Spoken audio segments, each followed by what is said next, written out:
nous avons en ligne Bruno Guyot qui nous appelle de la Belgique. Adieu Souleymane, itinéraire d'un imam salafiste. Il a décidé lui aussi de quitter l'islam. Question Bruno Guyot. J'aurais aimé tellement vous garder longtemps, mais j'ai beaucoup d'appels aussi. Mais comment vous avez réussi à sortir de l'islam? Parce que je peux raconter pour les auditeurs d'Europe 1 que vous avez été très loin. Vous avez été jusqu'à connaître la langue, apprendre vraiment à devenir un islam, vivre aussi, si je ne me trompe pas, en Arabie Saoudite. Qu'est-ce qui vous a fait quitter l'islam, Bruno Guyot? Mais sincèrement, ce serait compliqué de refaire le livre ou du moins de l'expliquer succinctement.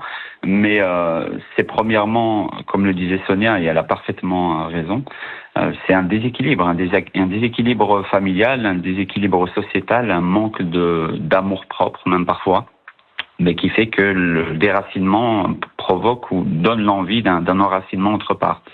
Ensuite, comment je suis sorti de l'islam? Moi, je dirais que personnellement, à titre personnel, c'est énormément de recherche, de remise en question, et il faut inclure dans notre démarche cette question essentielle pour moi qui est « et si ?» Et si peut-être j'avais fait le mauvais choix? Et si? Et essayer de remettre en cause quelque chose. L'esprit critique, toujours.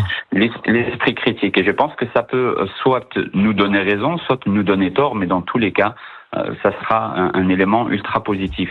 Donc quand j'ai inclus cette question du « et si ?» au travers de tout ce que j'ai pu vivre, la demande en mariage de ma petite fille à 2 reprises. Qui avait 7 ans. Qui avait 7 ans et ensuite 9 ans, le pèlerinage à la Mecque et le fait de voir des décapitations, etc. Je pense qu'au début, on n'a pas cette conscience, vu que la foi, le dogme prend le dessus. Mais une fois qu'on se reconnecte à son soi profond, il y a vraiment la capacité de briser cette carapace. Donc Bruno Guyot, en direct sur Europe 1, excusez-moi, pardon, vous êtes en train de nous expliquer, ancien imam salafiste, que ces jeunes n'ont pas conscience justement que demain on va demander leur fille de 7 ans en mariage, c'est ça? En tout cas, ils n'ont pas conscience de ce qu'implique la charia.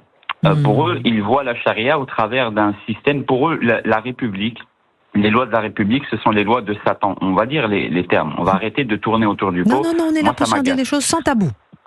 Moi, personnellement, ça m'agace. Pour eux, ce sont des lois de ce que eux appellent en arabe le tarout. Tarout, c'est une idole. Pour eux, la démocratie est une idole. À partir de ce moment-là, c'est Satan en personne. Ils idéalisent la charia. Ils ne se rendent pas compte que dans des pays musulmans, on parlait de l'Iran tout à l'heure, on parle de l'Arabie Saoudite et autres, là-bas, les gens se battent pour sortir de ce système religieux et politique. Ici, ils sont dans un système autre qui leur donne la liberté, l'égalité, la fraternité, et ils se battent pour récupérer quelque chose qu'ils ne connaissent pas finalement. Parce que vous savez, je vais vous dire, la majorité des musulmans ne savent pas que dans la jurisprudence islamique, celui qui ne prie pas est soit mis en prison et parfois peut même être mis à mort. Combien de musulmans ne prient pas aujourd'hui en France? Énormément. Donc ils veulent la charia, ok, mais si demain la charia s'applique, la moitié des musulmans seront soit en prison parce qu'ils ne prient pas, et si on prend la ville plus radicale, ils seront mis à mort. Donc vous voyez, ils ne savent même pas de quoi ils parlent en vérité. Et moi, c'est ça qui m'horripile vraiment, c'est de voir ces musulmans dans les pays musulmans qui ne veulent plus de ça, et nous, on est en Europe, et on a l'impression que ce qu'on veut, c'est Kaboul, et ce qu'on veut, c'est Raqqa en Syrie, voilà. On veut faire de ce modèle-là. Merci infiniment.